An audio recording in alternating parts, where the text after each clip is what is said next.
alivie o nosso sofrimento, nos dê ânimo, nos renove nossas forças, dai-nos força, vontade e garra para vencer esses últimos dias, essas grandes tribulações que estão chegando. Cada um seja fortalecido na sua casa, na sua família. Que o inimigo não consiga mais atingir as famílias do povo remanescente, porque esse tem sido o alvo dele, destruir a coisa mais preciosa que Deus tem nesse mundo, que são as famílias do povo de Deus, as unidades familiares. As ovelhinhas estão doentes, já sem força, os filhos agitados, ficam nervosos vendo o sofrimento dos pais, não conseguem mais raciocinar direito, tornam-se rebeldes, e assim está sendo um ataque cada dia de uma forma diferente e inesperada. Cruelmente somos atingidos, mas a graça, a misericórdia, a bênção de Deus se faz presente sobre nós. Então, que conforte nossos corações, nos dê certeza que Deus está lutando por cada um de nós, para que possamos seguir firmes, alegres, animados nessa caminhada que já está se tornando cada vez mais perto da nossa nova morada, a mansão celestial no reino dos céus, a nova Jerusalém que está chegando. Amém. Amém. Amém. Glória a Deus. Glória a Deus. Amém. Amém. Deus. Amém. Irmãos, hoje eu quero dizer que eu estou muito feliz em poder participar de mais um estudo para a honra e glória do nosso Senhor. A sua palavra vai ser aberta mais uma vez. E agora nós vamos iniciar um novo livro, o livro de Coríntios, dando seguimento às cartas de Paulo, que era um desejo muito grande do meu coração, conhecer mais, e estou sendo muito edificada e espero que os irmãos também estejam sendo muito edificados nesse conhecimento tão grande, tão vasto. E é muito bom estudar com os irmãos, porque cada dia é um novo aprendizado, né? Cada um tem uma forma de mostrar a palavra, e isso demonstra ainda mais qual é a vontade do Senhor. É o corpo de Cristo, né, sendo formado. Cada um tem uma importância, cada um tem um jeito de falar, e a palavra chega e ela transforma cada um dos corações. Espero que essa noite não seja diferente, né? Espero que essa palavra consiga chegar aos corações de cada um dos irmãos, das famílias de cada um, e que ela sirva, né, para que nós estejamos cada vez mais fortalecidos na fé e no conhecimento da palavra. Então, nós vamos começar o estudo de 1 Coríntios, no capítulo 1, essa noite. E Paulo, ele escreveu essa carta para essa comunidade cristã, que ele conhecia muito bem, era uma cidade bem pequena, essa cidade de Coríntios, mas ela era muito importante, né? Era uma cidade portuária. Ela, ao redor dessa cidade, tinha vários templos dedicados a deuses pagãos, tanto gregos quanto romanos, e, e era um grande centro econômico também. Então, era uma cidade pequena, mas ela tinha uma importância econômica. Então, Paulo, ele foi até esse lugar, né, que era um lugar estratégico, como todos nós sabemos, lugares que têm templos, lugares que têm centros econômicos são lugares que recebem muitas pessoas, né, de diversos lugares, diversas culturas, e Paulo viu uma oportunidade ali de difundir o evangelho. E ele foi como missionário, ele foi como pregador da palavra, ele foi a essa cidade e ficou morando 1 ano e meio, então ele pôde conhecer bem as pessoas, ele falou muito sobre Jesus, ele pôde pregar a palavra, e dessa cidade, muitos, após conhecerem essa palavra, eles se converteram e fundaram uma comunidade cristã. Então, conforme no livro dos Atos dos Apóstolos, no capítulo 18, eles falam dessa fundação, né, dessa comunidade que se difundiu após essa pregação de Paulo. E depois de Paulo, seguiu viagem, né? Depois Paulo seguiu viagem e foi fundar igrejas em outros lugares, né? Comunidades em outros lugares. E durante esse tempo, ele soube, né, Paulo soube que a igreja de Coríntios, ela estava passando por muitos problemas, e por isso que ele escreveu essa carta. Era uma igreja que estava sendo dividida, e Paulo, ele era um solucionador de problemas, né, assim como a gente viu no livro de Romanos, que ele veio escrever aquela carta para responder a muitas questões, muitas dúvidas. Aqui também não seria diferente. Aqui foi para resolver conflitos que existiam nessas cidades. E foi um desafio muito grande, com certeza, para Paulo. Tanto foi um desafio que ele foi morar, né, nessa cidade. Ficou todo esse tempo aí para conhecer bem as pessoas, e tudo aquilo que ele falava com profundidade, porque ele conhecia o que estava sendo vivido, né, sobre aquelas pessoas, as dificuldades, os desafios, né, de introduzir uma nova religião, né, um novo conhecimento. Na verdade, não é uma religião, o cristianismo, trazer a vida, trazer a salvação àquele que estava morto. Então, é um desafio muito grande de Paulo, e durante esse tempo, né, soube que a igreja ela estava passando por esses problemas. Ele escreveu essa carta, e ela está dividida em 5 pontos principais. Porém, as ideias centrais, elas todos são unidos com alguns assuntos abordados, e principalmente com Cristo, que é o centro de tudo. Ele descreve o problema, depois ele responde com o evangelho. Então, Paulo, ele descreve qual o problema aquela comunidade estava passando, e depois ele dá a resposta. O que essa comunidade precisa fazer para resolver esse problema à luz do evangelho, que são as boas novas de Jesus. E ele mostra como as pessoas realmente elas não estão vivendo o que elas dizem acreditar. Então, elas falam uma coisa, que acreditam no evangelho, mas a vivência é totalmente diferente do que a palavra. Então, Paulo foi mostrar, né, ele não foi só falar, ele foi mostrar para as pessoas que elas não estão vivendo conforme a palavra. E ele deixou uma mensagem muito poderosa, né, que é o final, mas que a gente pode usar para o começo também, porque essa mensagem ela deve ficar gravada, né, em cada um de nós, né?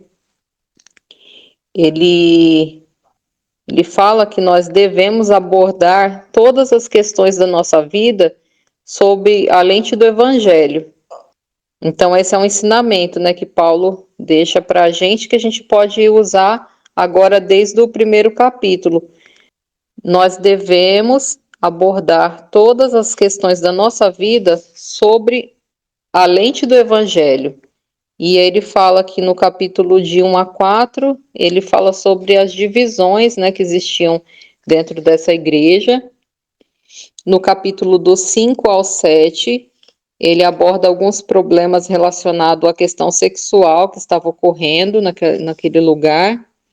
No capítulo 8 a 10, ele aborda questões de comidas sacrificadas a deuses gregos e romanos, bem parecido com o que Paulo falou em Romanos 14, né, que a gente viu há pouco tempo.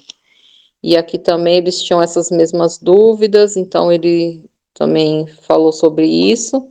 Nos capítulos 11 a 14, Paulo fala dos problemas semanais dos encontros de adoração, né? Então tinha alguns problemas pontuais, né, que eles estavam tendo ali alguns conflitos de ideia nos encontros que eles tinham semanalmente. Então ele fala sobre isso também.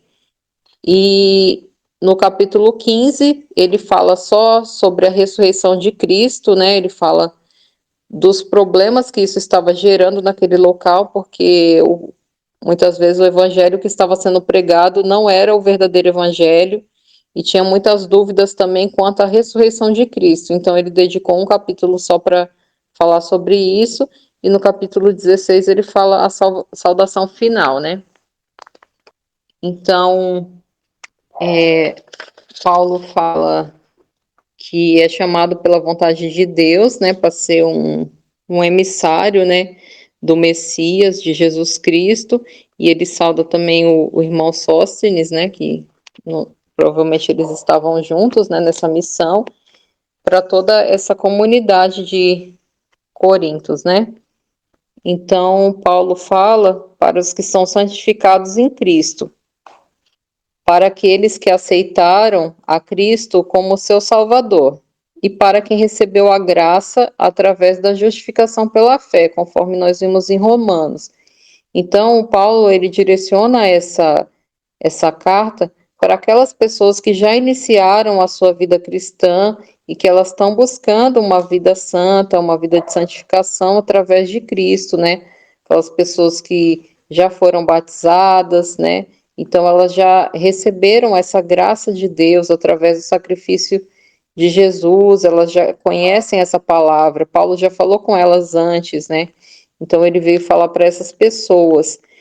E aqueles que receberam o chamado para serem santos, né, buscando uma vida conforme os ensinamentos de Cristo. Aqueles que se tornaram novas criaturas e com todos os que em todo lugar invocam o nome de Jesus. Então, Paulo se dirigiu a eles falando que com todos os que em todo lugar invocam o nome de Jesus. Então, isso também mostra para a gente que nós devemos invocar, né, chamar pelo nome de Jesus e a presença de Jesus em todos os lugares da nossa vida. Então, é isso que Paulo mostrou para essa comunidade e é isso que a palavra mostra para nós hoje. Então, nós não devemos só orar, chamar por Jesus quando acordamos, quando comemos ou antes de dormir. Nós devemos invocar o nome de Jesus quando nós estamos em casa, quando nós estamos preparando um alimento, quando vamos ao supermercado escolher os alimentos que vamos comprar, quando nós estamos dirigindo ao caminho ao trabalho, ou no ônibus, ou caminhando, quando nós estamos no trabalho atendendo um cliente, um paciente, quando estamos estudando, quando vamos tomar algumas decisões difíceis, que muitas vezes nós ficamos martelando na nossa cabeça, né? Que decisão tomar, mas nós esquecemos de pedir a orientação para o nosso Senhor Jesus, né? Quando vamos começar um novo relacionamento, comprar um imóvel, iniciar uma faculdade, será que tudo aquilo que nós estamos fazendo está em conformidade com a palavra, né? Quando nós vamos vender algo, quando nós vamos fazer uma mudança de cidade, ou vamos fazer uma viagem. Então, nós devemos invocar nessa presença de Jesus em todos os aspectos da nossa vida, na criação dos filhos, na convivência familiar, principalmente no casamento, nas amizades, mas também nos momentos difíceis, né, nos problemas, nas dificuldades financeiras, na doença, no desespero, porque quantas vezes nós buscamos a solução em lugares errados, conselhos de pessoas erradas, ou pensamos que nós mesmos somos os solucionadores dos nossos problemas, quando tem alguém que pode carregar nossa cruz, né, dividir esse peso conosco e trazer a solução, né, que a solução está em Cristo e Ele sempre nos mostra. Então, quando em tudo na nossa vida, assim como Paulo fala, a todo momento, né, isso são palavras de Paulo, nós devemos chamar por Jesus.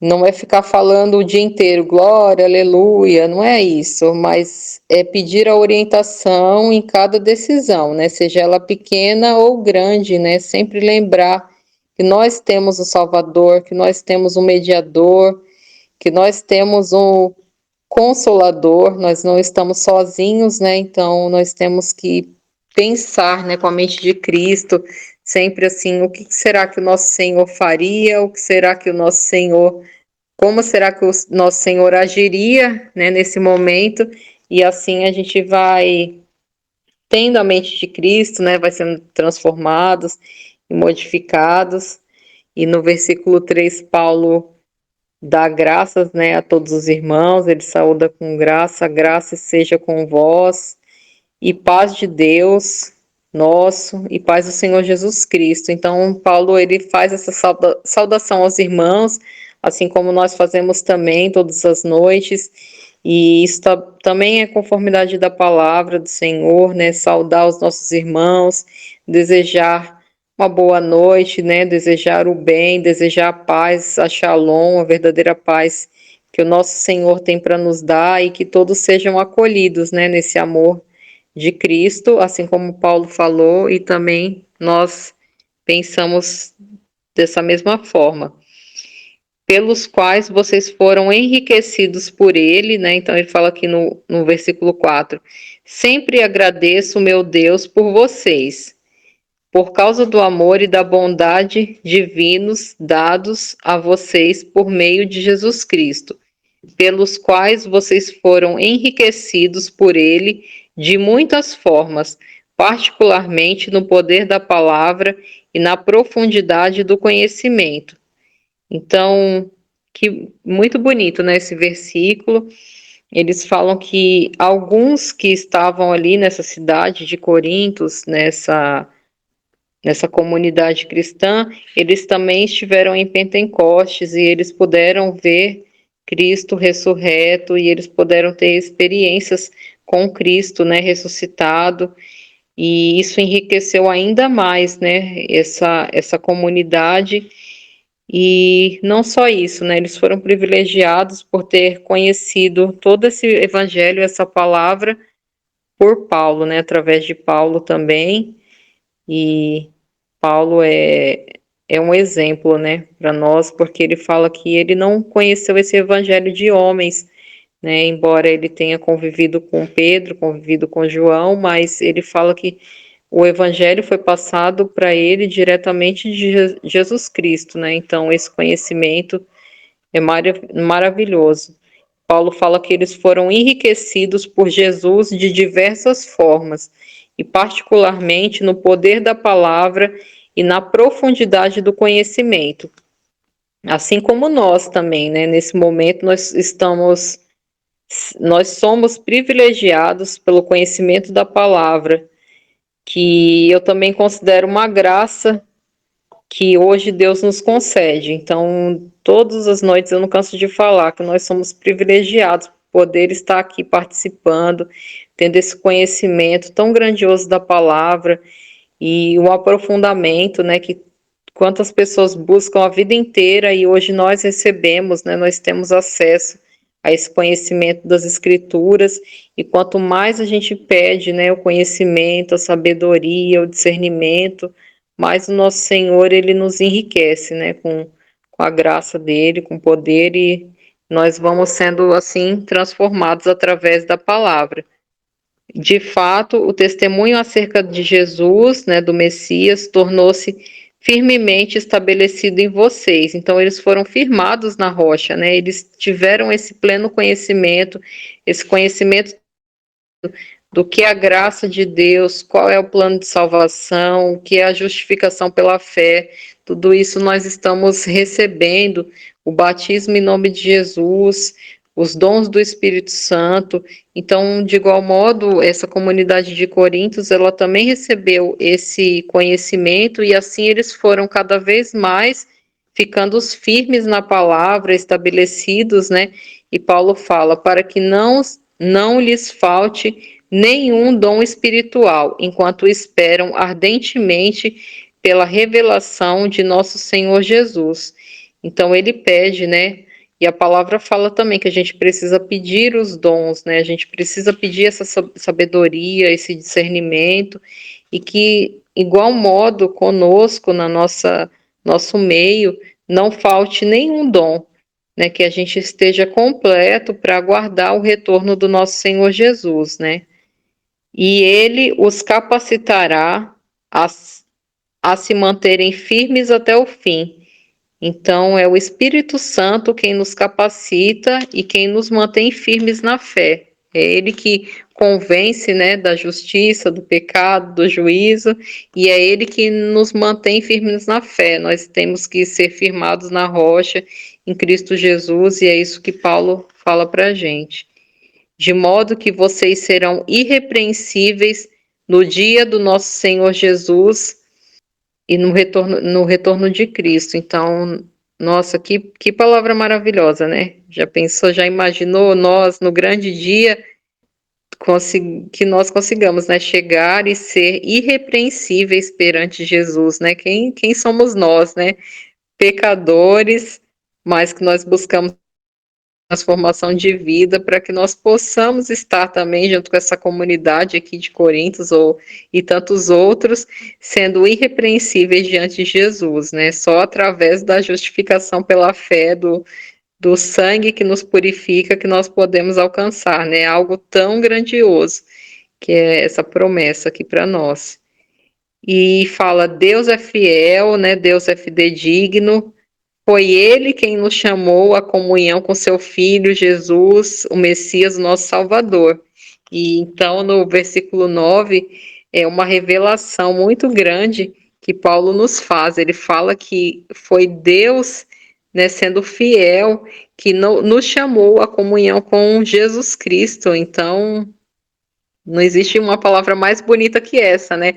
O próprio Altíssimo, o próprio Pai Celestial, nos chamar para termos uma comunhão com Jesus Cristo. Então, Ele nos escolheu, não é por acaso que nós estamos aqui, nós somos escolhidos, nós somos privilegiados e grandemente abençoados.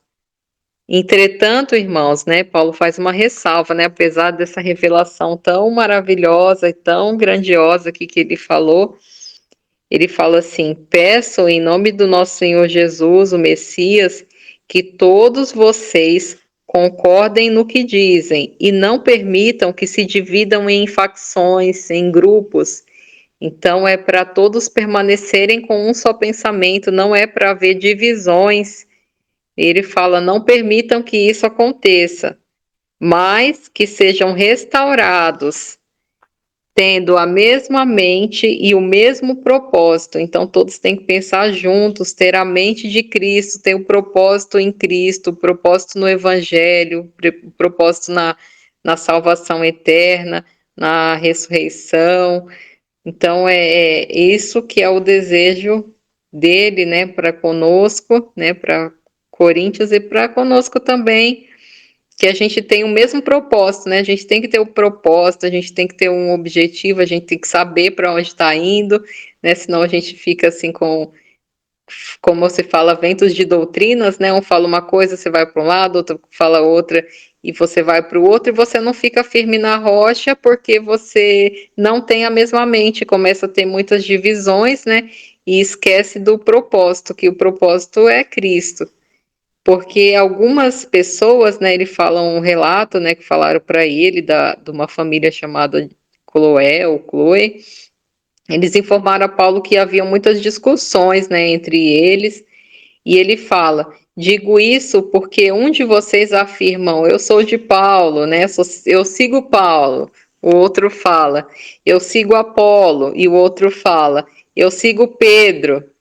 Ou ainda, eu sigo o Messias. Então, cada um falava uma coisa e ele não queria isso. E ele fala: isso daí não pode acontecer, essa divisão. Porque, por acaso, o Messias ele foi dividido, ele foi partido em pedaços. Ele fala: Paulo foi posto em uma madeira, né, por vocês, né? Ele foi crucificado por vocês, ele foi posto numa estaca. Não. Vocês foram imersos, né? Vocês foram batizados em Paulo. Ele fala: não, de modo algum, vocês foram batizados em nome de Jesus, né? Assim como nós. E ele fala: eu dou graças a Deus até.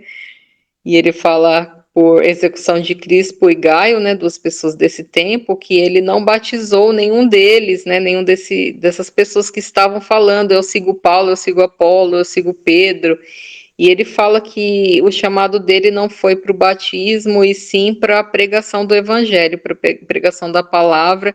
E esse mesmo chamado de Paulo é o chamado que cada um de nós tem, né? Cada um tem um chamado diferente, mas o chamado para o evangelho, o chamado para a pregação da palavra é o chamado que todos nós temos em comum, né? Cada um do seu modo, da sua forma de falar o evangelho, mas que todos tenham a mesma mente, o mesmo propósito e falem as mesmas palavras, né?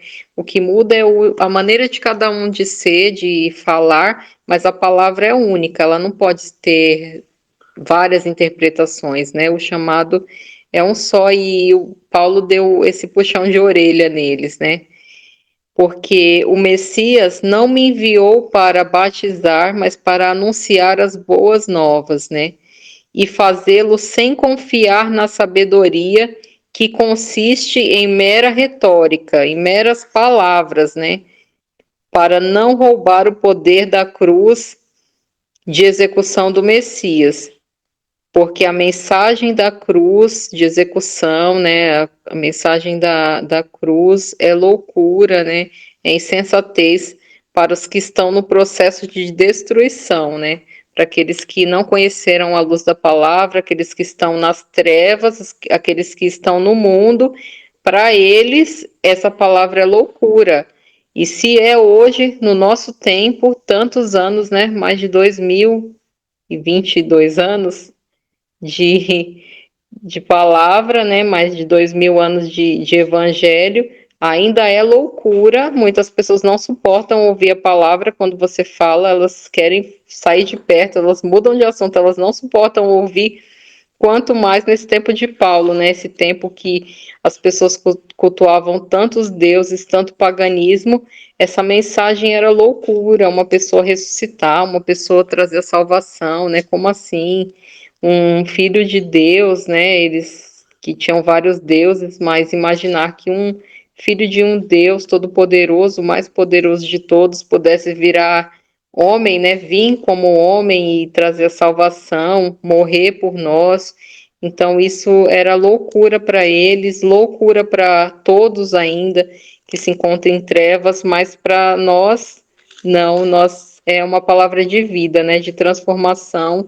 E quando nós estamos em Cristo, nós entendemos perfeitamente todo esse plano de salvação, tudo isso para nós se torna uma coisa tão clara, né? E tão palpável, né, de ser, mas para eles não conseguiam, porque eles estavam nesse processo de destruição. Eles não conseguiam alcançar nessas palavras tão poderosas, né, porque eles não conheciam a luz da verdade, eles não tinham esse privilégio que nós temos, né, de ser chamados, né, para Cristo, né. Então, eles não sabiam, eles não conseguiam compreender. E ele fala que, de fato, a lei fala: destruirei a sabedoria dos sábios e a inutilizarei a inteligência dos inteligentes. Então, não importa se a pessoa é um filósofo, é um grande estudioso, um grande doutor, se ela não tem Cristo, ela não consegue compreender essa sabedoria. Então, isso se torna loucura. E isso até nos dias de hoje, né? Quantas vezes a gente fala com pessoas que têm um grau de instrução tão bom e elas não compreendem a palavra de Deus, ou às vezes algumas coisas tão simples elas nunca ouviram falar, porque nunca ninguém falou para elas a verdade do Evangelho. Então, elas são tão estudadas para as coisas do mundo, têm tantos diplomas, tão vividas e viajadas, mas para as coisas de Deus, elas são completamente analfabetas, né? Elas são completamente, assim, sem instrução nenhuma, enquanto Deus, ele instrui, né, cada um dos que o buscam em espírito e em verdade. Então, ele não cobra nenhum estudo humano, você não precisa fazer grandes cursos e faculdades de teologia para você conhecer a luz da palavra, para você ter um relacionamento com Deus. Ele deixa tão acessível, né, a oração, que é o seu relacionamento pessoal com Deus, e esse buscar de Cristo em todas as coisas, que é o que Paulo fala, isso está acessível a qualquer um de nós, né? É só buscar, e Jesus, ele busca, né, aqueles que adorem ao Pai em espírito e em verdade, né? A palavra fala isso, e nosso Pai, ele busca, né? Ele sonda os corações, ele conhece o coração de cada um de nós, e quem realmente busca em espírito e em verdade é agraciado com essa sabedoria celestial que para o mundo é loucura. Aonde isso conduz o filósofo, né, o estudioso, ao mestre da lei ou a qualquer um dos pensadores de hoje, acaso Deus não tornou a sabedoria deste mundo louca? Porque a sabedoria de Deus ordenou que o mundo, ao fazer uso da sua própria sabedoria, não pudesse conhecê-lo. Então foi o próprio Deus, né, que ele cegou o entendimento, né, dessas pessoas que elas têm um coração fechado. E ele abriu, né, os olhos, né, ele tirou a venda dos olhos daqueles que realmente o buscam, né? Espírito em verdade. Então, isso é obra do nosso Deus misericordioso. Portanto, Deus decidiu usar a insensatez, né, a loucura do que anunciamos como meio para salvar os que vêm a confiar nele, precisamente pelo fato de os judeus pedirem sinais e os gregos procurarem sabedoria. Então, os judeus eles sempre pediam sinais, né? O Messias veio para eles e eles não puderam enxergar.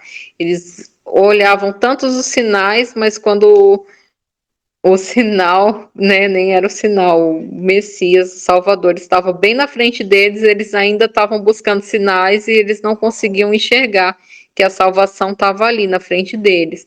Enquanto os gregos, eles procuravam na filosofia, né, na sabedoria, nos magos, nos mestres, e eles também não encontravam a Cristo, porque eles buscavam a sabedoria humana e não a sabedoria dos altos céus, que é a que nós buscamos. Nós continuamos anunciando o Messias, executando, né, na cruz como um criminoso. Nós ainda vamos buscar, né, Cristo na cruz. Para os judeus esse é um obstáculo, né? Para eles não suportam essa mensagem da cruz. E para os gregos é uma loucura. Tem até um louvor muito bonito, né, que fala assim: sim, eu amo a mensagem da cruz. Então, assim, essa é a mensagem que nós temos que guardar, né? A mensagem da cruz, sacrifício de Cristo.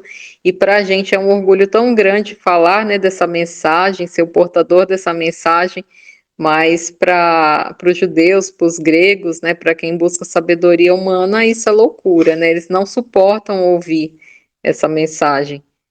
Mas os que são chamados, tanto os judeus quanto os gregos, e esse mesmo Cristo é o poder de Deus e a sabedoria de Deus, né? Então todos são chamados, né? Aqueles que conseguem abrir o seu coração para Cristo, receber o Messias, né? Receber esse poder de Deus, eles também recebem a sabedoria de Deus, porque a insensatez de Deus é a mais sábia que a maior sabedoria humana, né? Essa loucura de Deus de escolher os fracos, né? De escolher os que ninguém escolheria, né? Nós tivéssemos que escolher um time, né? Que time que a gente escolheria? Você vai fazer um campeonato, você vai jogar vôlei, você vai jogar futebol, qual que você escolhe, né? Se você fosse formar um time para você, quais são os jogadores que você escolheria? Você escolheria sempre os melhores, né? Os mais fortes, né? Aqueles mais preparados. E é isso que o mundo faz. O mundo escolhe os mais bonitos, os mais fortes, né, os mais capacitados intelectualmente, mas Deus não, ele escolhe os que ninguém escolheria, aqueles do banco de reserva, aqueles que não poderiam ter condições, né, de jogar no campeonato, no time, é esse que nosso Senhor escolhe. E ele nos escolheu. Nós não somos capacitados, mas ele nos capacita, né, para envergonhar o mundo, né? Então, quem tem diplomas, quem vive à luz do mundo da filosofia humana, eles não conseguem compreender, eles são confundidos, né? Eles falam: como essa pessoa que nunca estudou, que ela não tem instrução, que ela não estudou em outros países, ela consegue compreender isso, né? Entender isso, e eu tô lendo e eu não consigo compreender, né? Porque isso não vem do ser humano, né? Vem da ação e do poder de Deus na nossa vida. E apenas olhem para si mesmos, irmãos, né? Paulo fala: observem aqueles a quem Deus chamou, né? Olhe quem Deus chamou. Não são muitos de vocês sábios segundo os padrões do mundo, nem muitos de vocês detêm poder ou se vangloriam sobre nascimento, né? Então, assim, vocês são de famílias nobres, né? Vocês são de sangue azul, né? Então, assim, não tem muitos que vocês se vangloriam. Quais são os discípulos, né, de Cristo, né? Ele chamou pescadores, ele chamou pessoas humildes, ele não chamou nenhum poderoso, né? Nenhum rei. Então, isso é um mistério de Deus, né? Então, Paulo fala para a gente observar isso, né? No nosso meio, né? Quais são os que são levantados por Deus, né? Quem ele tem chamado.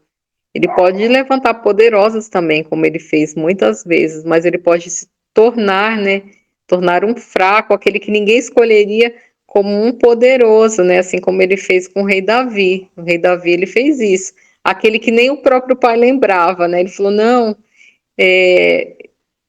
meus filhos estão aqui, né, mas não tem mais um, eu queria um rei, mas não é esse, né, tem um outro. Aí ele, tem um lá, que eu esqueci, mas eu acho que aquele ali não tem condição de ser rei, mas Deus escolheu e ele capacitou, né, e Davi se tornou um grande rei, e assim Deus faz conosco, né, se a gente tiver esse coração aberto, né, para as coisas de Deus, e ele vai nos transformando e cada vez vai nos capacitando, né, se ele levantou reis, ele derruba reis, né, também destrona reis, porque tudo é conforme a sua vontade.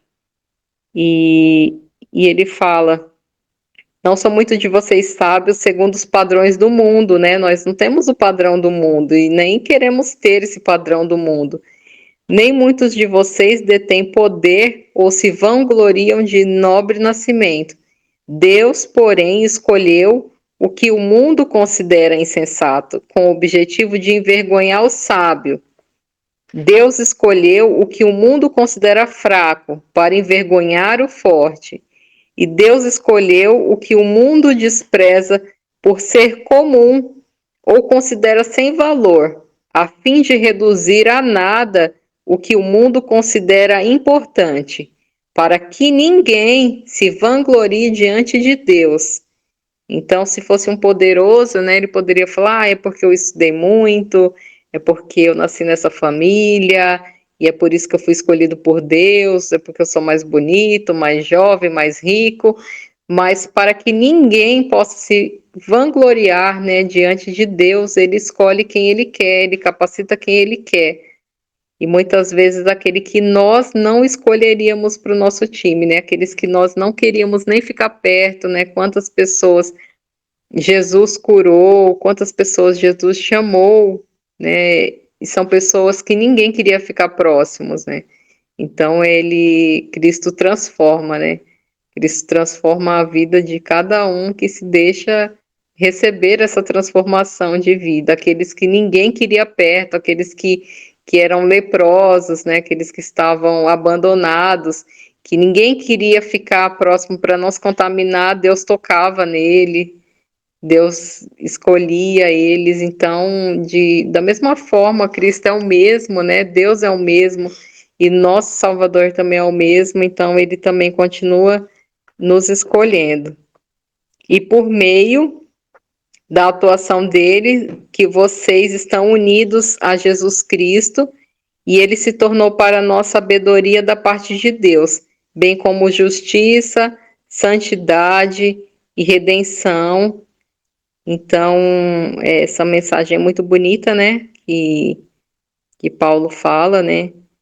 Que a sabedoria de Deus, ela é uma sabedoria completa também, ela vem com a justiça, porque Deus é justo, Deus é santo, né? Ele vem com a santidade, então a gente precisa também buscar essa justiça de Deus, né? Buscar as coisas justas, a santidade, a santificação, né? Com esses processos de santificação, que é um chamado de Deus para a nossa vida, e a redenção, né? Que é a salvação eterna, que é através de Cristo.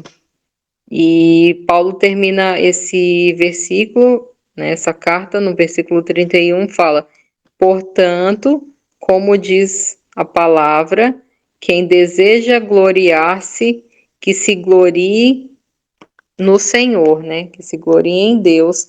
E isso é uma referência a uma citação do profeta Jeremias, que está no capítulo 23, no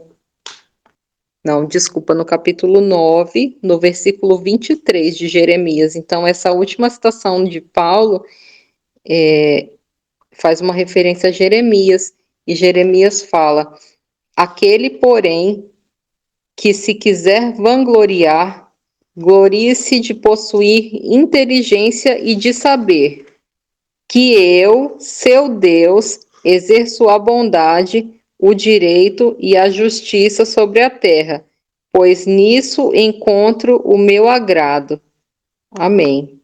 Então, Deus, né, falou através do profeta Jeremias que se alguém quer se vangloriar de alguma coisa, né, de ser inteligente, de ter sabedoria, Deus fala que exerça a bondade, exerça o que é direito e exerça a justiça, né, na terra, né, seja bom, faça o que é correto, faça o que é justo na terra, e assim vai agradar a Deus, e assim vai ser vangloriado por Deus. E essa mensagem que o profeta Jeremias citou e que o apóstolo Paulo termina esse capítulo 1 falando, e é essa lição que a gente pode guardar para o dia de hoje, né? Se a gente quer se vangloriar de alguma coisa, que a gente faça o que Deus mandou, que foi palavras do nosso Senhor, que a gente seja bom, que a gente faça o que é correto e que a gente exerça justiça nessa terra, né? Nessa terra pecadora, nessa terra que anda em trevas, que a gente seja sal da terra e luz do mundo. E é isso que eu concluo, né, esse capítulo de hoje, capítulo 1, né, as palavras de Paulo, e eu espero que tenha servido para compreensão e edificação de todos os irmãos, para a honra e glória do nosso Pai amado. Eu gostaria de pedir para a irmã Kate nos dirigir em oração, se for possível, irmã Kate. Minha irmã Michele, oremos. Grandioso Deus, eterno Pai, Criador dos céus e da terra, graças nós te damos, meu Pai, por mais um estudo abençoado que o Senhor nos deu, Senhor, essa noite. A oportunidade, Senhor, de aprendermos da sua palavra, Senhor, e nos edificarmos cada vez mais na nossa fé, Senhor, e permanecermos, Senhor, sempre fiéis a Ti, meu Pai. Pai de amor, quero te pedir, Senhor, que o Senhor continue abençoando o nosso grupo, Senhor, abençoando os nossos irmãos, dando sabedoria, Senhor, dando entendimento, Senhor, tanto aos que dão a palavra, quanto a nós que somos ouvintes, meu Pai. Pai de amor, eu quero te agradecer por cada irmão aqui presente, meu Pai, abençoe cada um e as suas famílias, meu Pai, supre a necessidade de cada um, Senhor, não deixe nenhum fraquejar, não deixe nenhum se desviar dos seus caminhos, meu Pai. Esteja conosco, Senhor, nos abençoando a cada momento das nossas vidas, Senhor.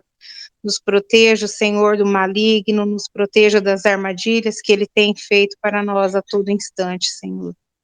Pai de amor, continue com o seu cuidado, com a sua proteção para conosco. Nos dê uma noite de descanso e paz.